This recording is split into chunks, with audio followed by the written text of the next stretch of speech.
Is this it? Is the so-called One Big Beautiful Bill the silver bullet for America's crippling housing crisis, or is it a monumental missed opportunity wrapped in a politically palatable package? The question is hanging over Washington after the Senate's new tax package just dropped, revealing a deeply divisive vision for the country's future. The drama surrounding its passage was palpable. In a moment of high political theater, the bill ended in a deadlock 50-50 tie, a perfect reflection of a nation split down the middle. This forced Vice President J.D. Vance to step into his constitutional role as tiebreaker, casting the deciding vote that pushed the bill through the upper chamber at 51-50. This isn't just another piece of legislation. It's a battlefield of competing ideologies. Today, we're breaking down what's actually in the Senate's final pass version, how it dramatically differs from what the House of Representatives first proposed, and why its core trade-offs could end up seriously hurting the very low-income families it claims to help. Before we dive into the nuts and bolts, it's worth remembering the wonderfully convoluted journey a bill like this takes. It's a process that makes you think its architects believe moving in a straight line was simply too easy. First, the House of Representatives debated and passed their version of the bill. Then, that document traveled across the Capitol to the Senate, where it was dissected, debated, and ultimately rewritten with a host of changes, creating an entirely new version. Now that the Senate has passed its bill, the legislative dance continues. The bill returns to the House, which now faces a choice: accept the Senate's changes as they are, or reject them and demand negotiation. If they can't agree, leaders from both chambers will form a conference committee to hammer out a final, unified version that both sides can support. Only after that compromise bill passes a final vote in both the House and the Senate does it finally land on the president's desk to be signed into law. Honestly, the only thing more complicated than the standard no-fuss, 7-step process is trying to cancel your internet service. So, let's compare what the two chambers have put on the table, specifically for housing and community development. The House's original proposal aimed to boost the 9% low-income housing tax credit, LIHTC, to 12%, but only for a temporary period from 2026 to 2029. The Senate took that idea and put it on steroids, establishing a permanent increase to 12%. This is a massive deal for developers, as the LIHTC program is the single most important tool for financing affordable rental housing. A permanent increase gives the industry the long-term stability needed to plan and fund projects for decades to come. Similarly, both chambers targeted private activity bonds, a critical financing tool that provides low-interest, government-supported loans for affordable housing projects. Both versions propose lowering the threshold required to trigger tax credits from 50% to 25%, a technical change that effectively unlocks billions in financing. But again, the House version was temporary, while the Senate made the provision permanent. The pattern continues with other provisions. The House wanted to extend the controversial Opportunity Zones program for 7 years.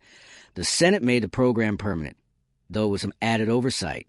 Both bills included bonus depreciation, a powerful incentive that allows developers to deduct major costs like new buildings or equipment immediately, rather than spreading them out over many years. This frees up crucial cash flow at the start of a project, making it more attractive to private investors. Predictably, the House version was temporary, while the Senate's was permanent. When you add it all up, the difference in impact is staggering. The House version was projected to help create a little over 500,000 new affordable housing units. The Senate version, with its permanent, more aggressive incentives, is projected to create over 1 million new units. This is, without exaggeration, the most significant pro-housing legislation proposed in decades.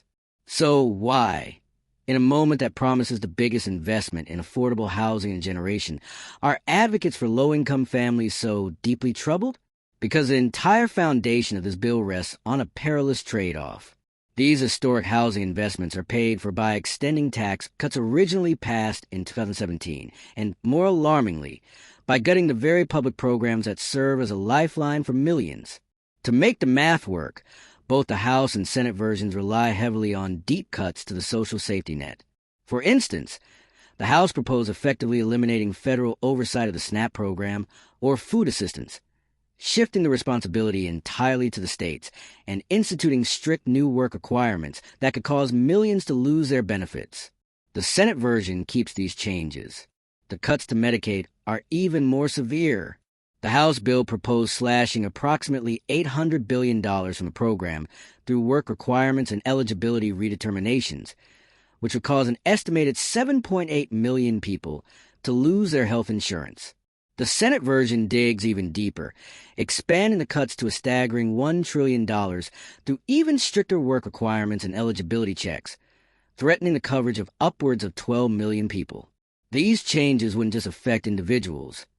They would strain hospitals, particularly in rural and low-income areas, limiting access to care for the most vulnerable.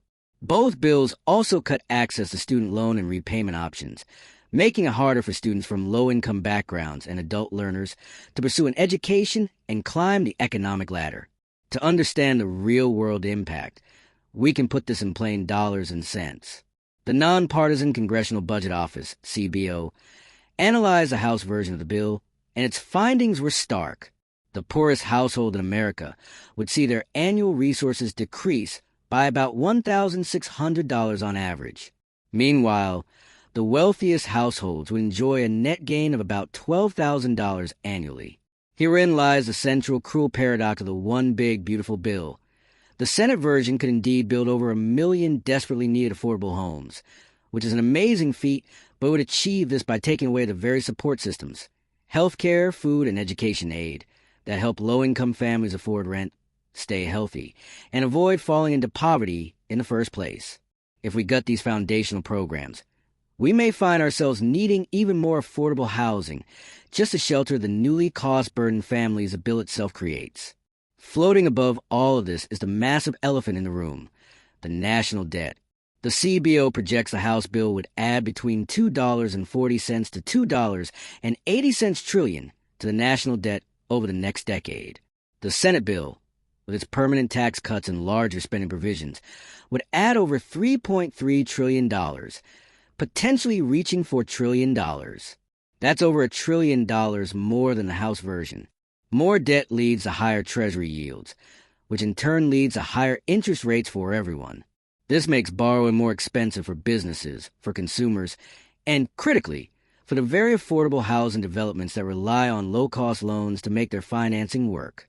So, in a final ironic twist, the bill designed to create more affordable housing could